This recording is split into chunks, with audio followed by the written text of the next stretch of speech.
সিমিস কিচেনে সকলকে স্বাগত জানিয়ে শুরু করছি একটি নতুন রেসিপি। আজকের রেসিপি ধানিয়া চিকেন।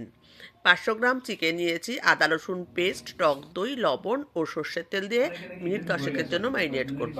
এদিকে মিক্সিতে ধনে পাতা, কাঁচা লঙ্কা, আদা রসুন দিয়ে একটা পেস্ট বানাবো।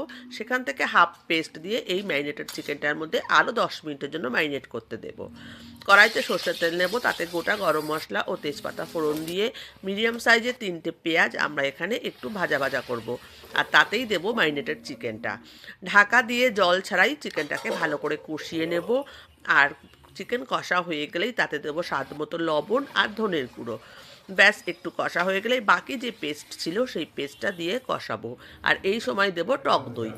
টক দই দিয়ে একটু কষিয়ে নিয়ে তেল ছাড়লে দিয়ে দেবো আমি এখানে ফ্রেশ ক্রিম আর ক্যাপসিকাম আর পেঁয়াজ টুকরো। এটা পুরোটাই অপশনাল। গরম মশলা দিয়ে নামিয়ে নেব। রেডি আমাদের ধনিয়া চিকেন।